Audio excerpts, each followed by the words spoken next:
And I guess that's how I feel when I listen to music. I just feel really exhilarated and excited, and I just get so into it, and it can just completely change my emotion from low to high. More or less, I think a music career means that you can share, you know, things that come to you with like the whole world. You know, there's some great songs in all genres of music.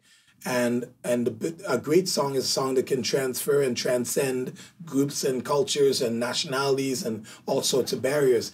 So the music isn't an outlier. The music is reflective of the fact that you have this multi-ethnic culture. I think humans do. I think humans require music to live because it's a means of communication, passion. But for me, it helped me get through things that nothing else could save me from.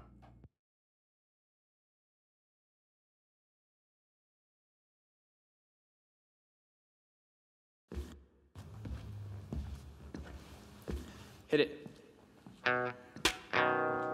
Yeah. Yeah. Those pieces of paper, fragments of truth. Writings of my failures, fragments of truth. My dad's a musician. My dad plays guitar, and he used to play like Beatles songs and I don't know, anything like crazy cool, like folky rock stuff. I used to play drums with him and his friends up in the attic when I was like mad young, when I was like 6 and stuff like that. The epiphany when I realized that this is like a thing to me, that's like a viable tool in life. Like a mechanic looks at a car and like has this moment. It's probably when I was going through a horrible social time in like grade 8.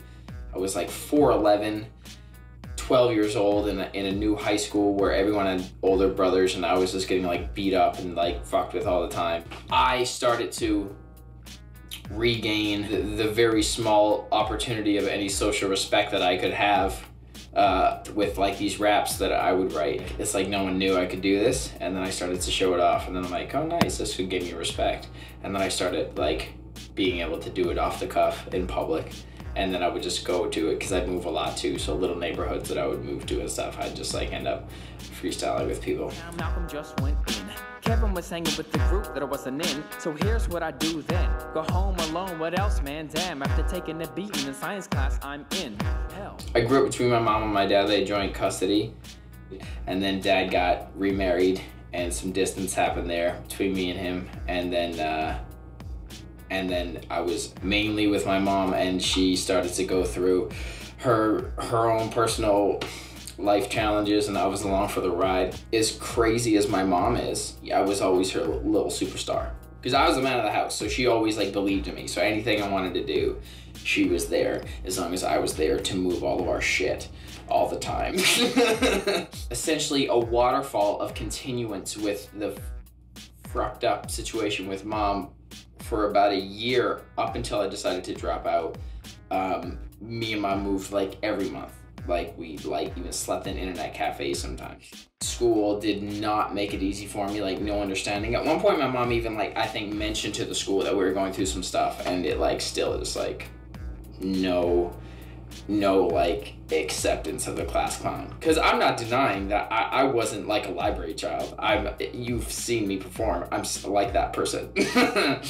And this is when I started to need the rap. Like, I'm being pretty vague. I don't want to go into the whole each individual crazy story, but it bred like a monster.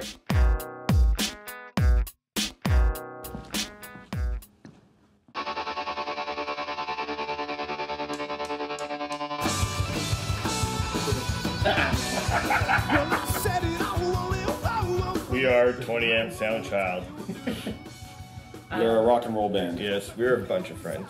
We met in high school, like grade 9, from like house parties, and then we're just in kind of the same group of people that like drank underage. I didn't realize his name was Justin for probably about 6 months. I thought his name was Lamb, but it's really Justin Lamb, right? I thought it was like Madonna or something like that. And we actually dated like 2 best friends. More specifically? Allie and Haley. Oh yeah, right. Right? Yeah, that was weird, eh? Yeah.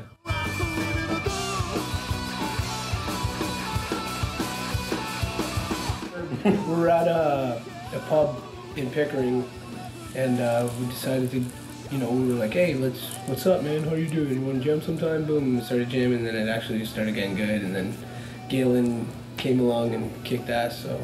My old band used to play shows with them all the time, and we got to know each other, became friends, and then when there was a spot to be filled for the new drummer, I jumped at the chance. And I made the cut! Right, guys? She's got me freaking in my mind and I never really knew what to do. One thing about Galen that was a pleasant surprise when we hired him as our drummer. Yeah. We were just looking for a drummer, so he just play the songs that we had written and could help, play the stuff that we were writing, because me and Nick were writing pretty much everything at that point. But a real pleasant surprise for Galen was his input when it came to writing songs. Songwriting is sort of like a crusade. Like, sometimes you slay the dragon, and sometimes the dragon slays you, kind of. This is the illest motherfucker. Sorry. What was the question again? When I was like 6 or 7, my uncle was here for a while, and he's like a musician in a band and stuff, and he taught me to play a whole bunch of stuff on piano, and that sort of started all sparked my interest in it. I think I always wanted to be a musician, ever since I was little. I used to when I was a little kid, I used to pretend and get my parents to watch me. And then when I actually started playing guitar and actually got to do it for real, it was just such a trip. Yeah, never really been good at anything else, and you stand on stage and have a couple hundred people cheer for something that you wrote and spent time in.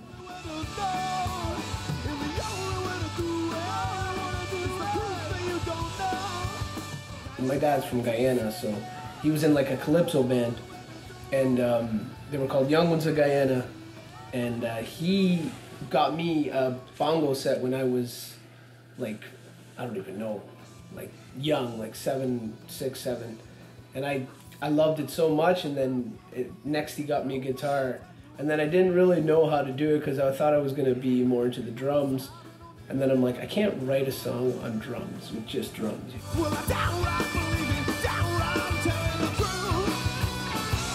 I picked up the dusty guitar and I started figuring out how to play guitar. Thank God for that, you guys? Yeah. Right? Anything that my sister had, I wasn't allowed to touch because she's a little brat. Yeah, you are. Yeah.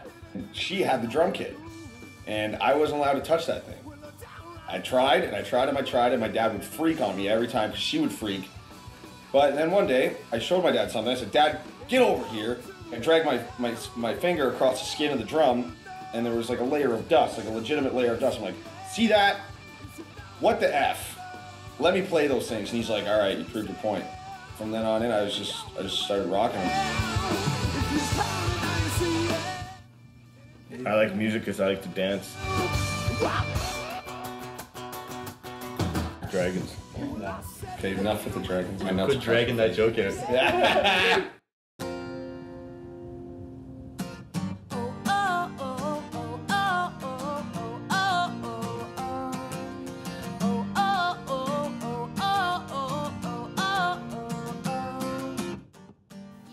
Hello, my name is Danielle Knoll, full name Danielle Ann Knoll.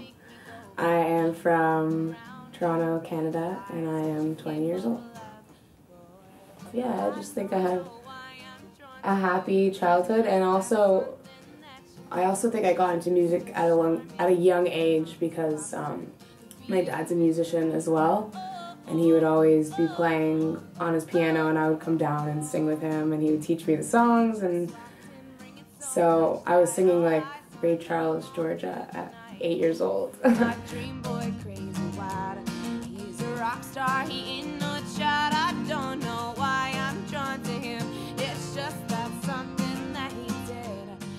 When I was in high school, I guess they were, like any parents, worried and concerned, and they still wanted me to go to university and get my BA alongside pursuing the dream, because they're still supportive and they think I'm great at what I want to do, but they still wanted me to get that degree. So after a year of university and hating it and just feeling this is not for me, like I have to do music, they were seeing it, and they were realizing like, okay, she has to do this because that's what she wants to do, and she needs to do it pretty much.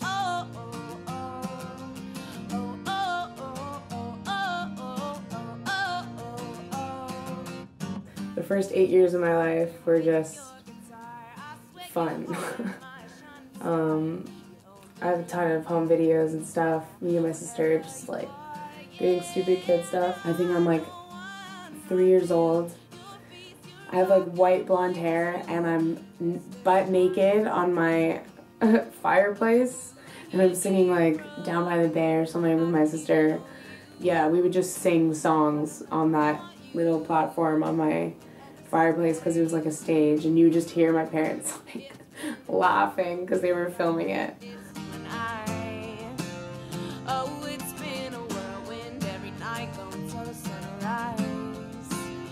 I started off just singing, and it was something that I just did, and I was kind of good at it, but I didn't really want to be a singer. All my friends were like, you should be a singer, but when I was younger I never wanted to do that until I picked up a guitar and started writing music, which was when I was 12. I don't know, I guess the writing of it, the fact that it was my own as opposed to singing other people's songs, just made it a whole different thing and made it something that I realized I could do, and I could make my own music, and I could be the person that other people were listening to, just like I was listening to my favorite artist and whatnot. And I just realized as I got older that it was a real career, and I learned more and more about the music industry. I met more people, and I just learned that there's so much that you can do, and it's not just like this one unrealistic dream. When I started writing and when I started getting out there and playing shows when I was about 15, 16, that's when I started really doing it. I was so sold on just writing my own music and only ever singing my own music, and no one would sing my music and I wouldn't sing anybody else's music, and I would just be my own star. I just think people don't really look at it, like take it seriously. Like they see it and they think it's like a hobby or like a cute thing, like chasing after something that isn't real. I'm hoping to work hard and gain success and be able to turn around to the people who might have not seen something serious come out of it and be like, this is what I was doing all that time, this is what it was all for.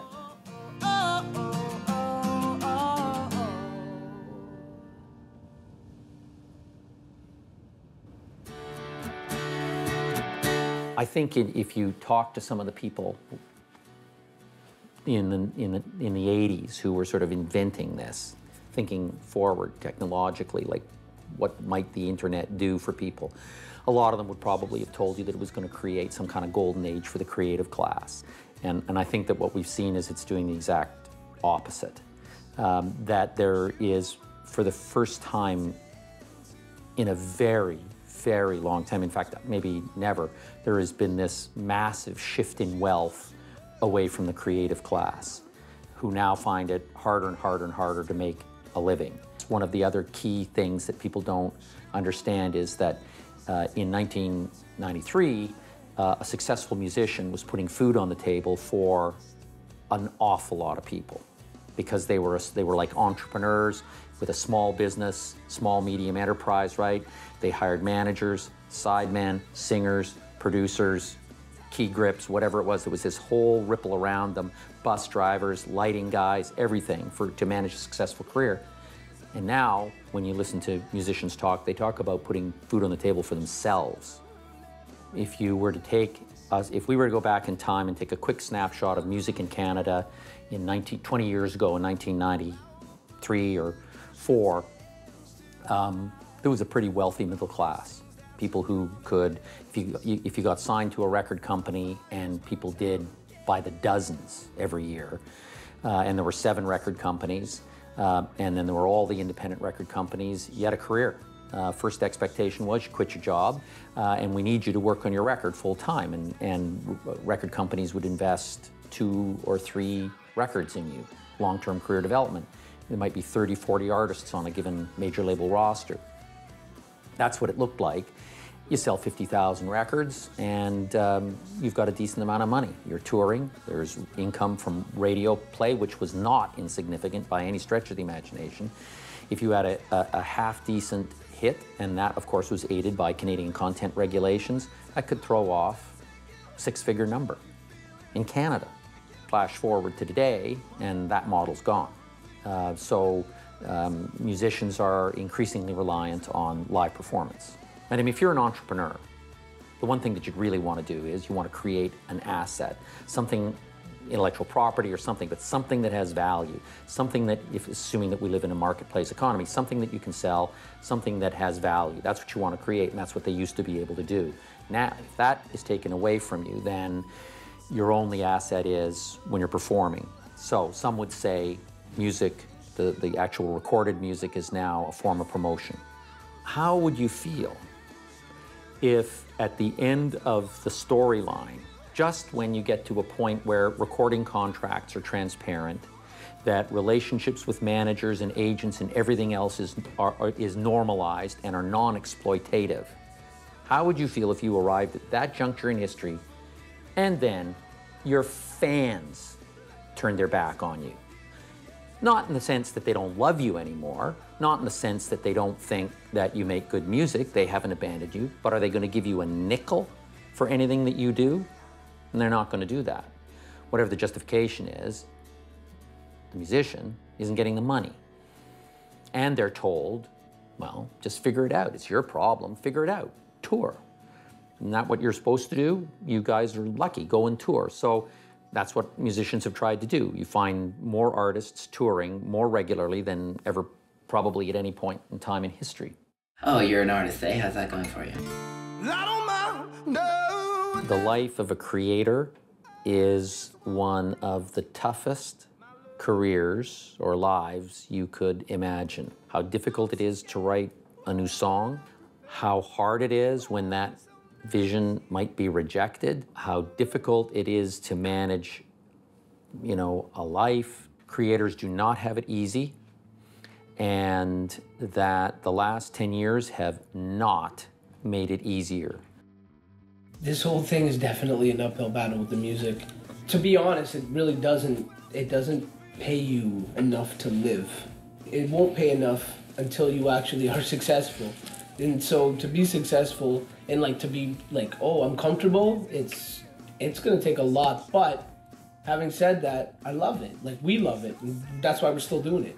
People don't really look at it, take it seriously. They don't know all the work that goes into yourself as an artist and as a brand and as a musician, because there's the music technical aspect of it where you're practicing every day, and then there's managing your own business, which is yourself. A lot of people want to get involved with the film business or the music business to immediately become a star or hustle people to get where they need to be. You're going to perform at shitty venues. You're gonna lug around your own stuff. And there's just so much that you have to do, and I just feel like people aren't aware of all of that, and they don't necessarily appreciate it.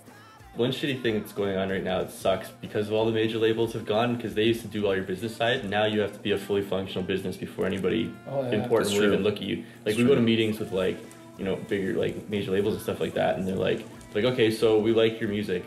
What's your business plan? What's your marketing plan? Where's your business going to be in 5 years? Nothing to do with where's your music going, what you sound like. Yeah, and you're just like, I play guitar. Yeah, and you're like, what? I just write music, man. Like, this isn't my part. I'm not a effing businessman. In my career, I have to say I have not met too many creators who are really excited about marketing and promotion. The Umbrella Group for record labels did a study of whether or not unsigned bands wanted record deals, and 75% of them said they did. And but what was interesting about it was why they wanted a record deal. And they wanted a record deal because they wanted access to expertise, particularly marketing and promotion. Pretty much getting signed to a record label, benefits of that is the marketing. It's a good thing and a bad thing. It's a good thing in that it's good opportunity, you know, you get exposure like Dave was saying, but it can also be detrimental to what you're trying to do. If they see potential in you and they see, like, you know, we can do something with these guys, you almost become, you don't necessarily will, but you can almost become their tool. And it's like, okay, you guys can sing and play your instruments, now play them this way, dress like this, sing this way, sing about this, and yeah, we'll back you up for sure. Today, you have as many people as ever who are musicians, but they have to do it all themselves. When I look at music today, I see a very alarming, distressing pattern. You have a few who have made an awful lot of money. They are less band than they are brand. And I'm not sure if you asked any band in the 60s, 70s, 80s, 90s, whether they were a brand, they might have laughed at you, because of course that would have been actually contrary to the sort of rebellious underpinnings, right, of what it is to be a musician. Like Miley Cyrus, if you ask me, that wasn't like a mistake. Like how much more I started to hear of her about how the media is a beast again, dating back to that was incredible. Like, in my opinion, it's seriously like her marketing team or whatever being like, yeah, do these things, and she's incredibly popular. It's brilliant.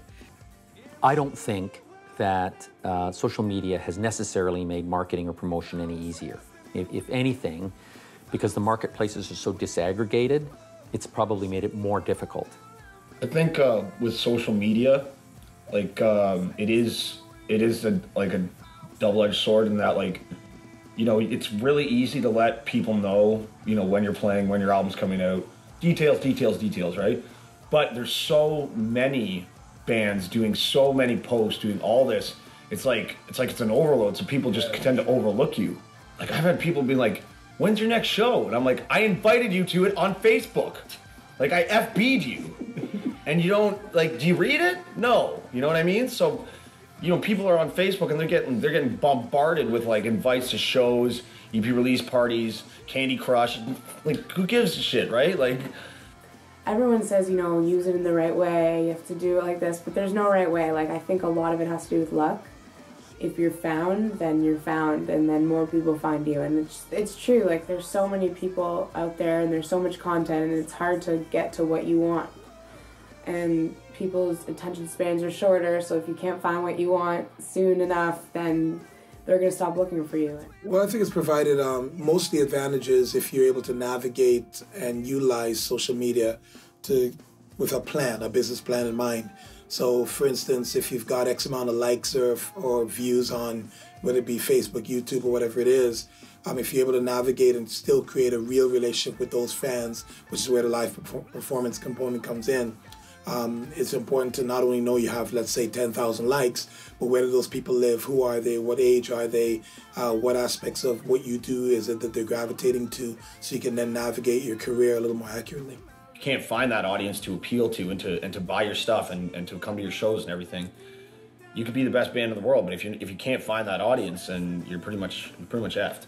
No matter what technology comes about and how much time we spend on our tablets and our phones and whatever else, we're going to need human contact. I don't think we're going to ever lose that. Yeah, I think the live show experience is going to evolve even further. I think we're going to we have to decide which band we want to see on what night, and everybody's going to get out a little more. I think it's not just Toronto, it's the entire province of Ontario that should be benefiting from the density of what Toronto has to offer. This is a scene which is very vibrant, very global, very diverse. There are dozens of venues of all different character and type, from tiny little rooms up to the ACC, and you've got good sound systems, and you've got a lot of different promoters, and you've got a lot of managers and a lot of agents. It's happening here. So I think that Toronto has all of the ingredients for a very spectacular explosion in music. We should be developing the city, culturally. We should be getting, tourist attractions up and booming, because Toronto attracts people's attention. Toronto's a big fucking city. It's a metropolis, North by Northeast. That's a fucking perfect example. TIFF, Toronto International Film Festival, international, demands respect from people everywhere. You know what I mean? It's this huge cultural center that's just booming, and it needs a little bit of money, here and there, and it needs a little bit of participation for people to get it to the level where it should be. The life and the energy and the feeling that I get when I'm in Toronto on a Saturday night, and I know I can go to Nuit Blanche at a certain time of year. I can go to Toronto International Film Festival. I can go to Canadian Music Week. I can go to fucking North by Northeast. There's 4 huge festivals, huge fucking events that Toronto holds every year. That's what we should be putting our money towards too. Hosting the people that come to these events. Hosting and playing almost like laying out a welcome carpet for the rest of the world to come to our city. This guy's a drummer. And I'm a drummer. He's a drummer. He's our drummer at 20am. 20am. He's a drummer, and to tell you the truth, and I'm not trying to glorify anybody. No. Yeah, I'm not trying to say whatever, but I'm just saying he came in that day. What was the Sunday. Fucking Sunday? Yeah, Sunday we went in and we remember when we wrote the song in that little basement or whatever? Yeah. And you came in and you just talked right away. You're like, listen, I got 4 ideas. Number 1. Yes, exactly. We're doing it. Like Chris Farley. Yeah. He just said his ideas. And off of those ideas came everybody like, oh, 11's like, bro, I got this with this jump here, bro. I'm in there like a And hey, no, and it was fantastic. It was cool, man. And again, I gotta give you credit for jump starting it. Thank you. I appreciate that. That's basically what I was getting at. It's like what you just said. Once that original jump start is made and everybody's fucking guns are firing all at once. I know, but even if you hear right now, like Dave's doing his bass part, and you hear Danielle singing. Yeah. She's already cooking something. She's cooking something for her part, and that's what you need. That's what you need. Thank you.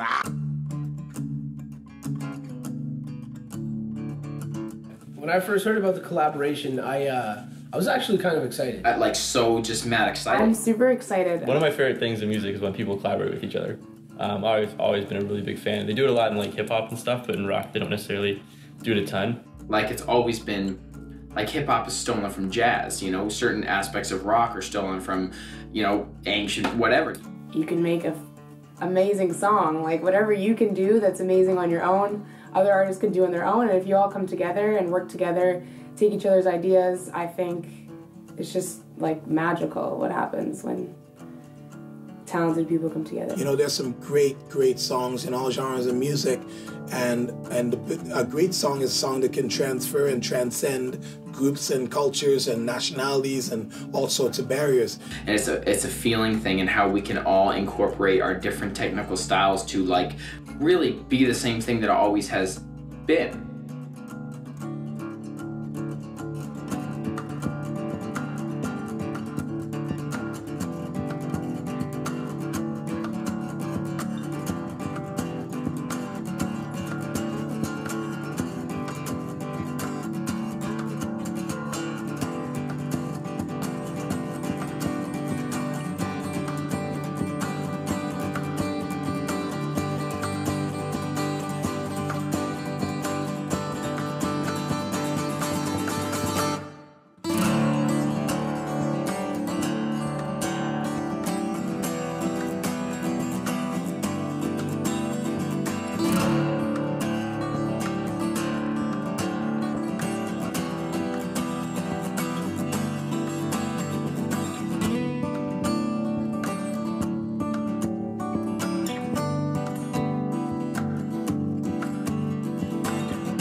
about a dear old friend of mine. All he wanted to do was shine under city lights. Spent 1,000 hours learning, and his passion kept on burning as he lit up those stages on city nights. And everybody say, oh, oh, oh, oh. And everybody say, oh, oh, oh, oh. And everybody say, oh, oh, oh, oh. And everybody say, oh, oh, oh, oh. You were born with the need, enthralled by the speed to draw on the scene, balled off by the knees, embarked, falling asleep. It's all that you could dream. Now things are getting real. Who thought that it could be? You knew you were right, even if no one agrees. So you make a decision, hope that they listen, but you're not faced if they don't give it attention. Take it note by note, stretch the progression, string by string, pluck it till they bend in, sting by sting, bumbling next stage to sing another opinion to aspire to. But it's okay, cause you have the desire to, as the fire continues to envelop in your mind at a major tune. At the end of the day, you try to walk away, but it's your life.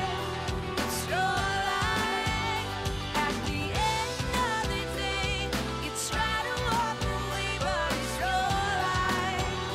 It's your life. And everybody say, oh, oh, oh, oh. And everybody say, oh, oh, oh, oh. And everybody say, oh, oh, oh, oh. And everybody say, oh, oh, oh, oh. So you try to write rap, so people say that I like that. What are the chances that the great white would bite back? Up out the water, conceive the brilliance to carry your daughter, nurture the recognition, target acquired. Now no one's mad at you, even though your attitude is permanent tattoo. They understand you, became what you had to. Now you feel blessed. Achoo. At the end of the day, you try to walk away, but it's your life. It's your life. At the end of the day, you try to walk away, but it's your life. It's your life. And everybody say, oh, oh, oh, oh. And everybody say, oh, oh, oh, oh. And everybody say, oh, oh, oh, oh. And everybody say, oh, oh, oh, oh. At the end of the day, you try to walk away, but it's your life. It's your life. At the end of the day, you try to walk away, but it's your life. It's your life. It's your life. It's your life. It's your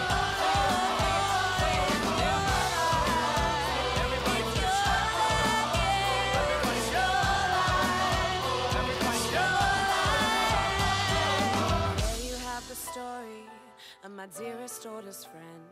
He said, remember in the end that it's your life.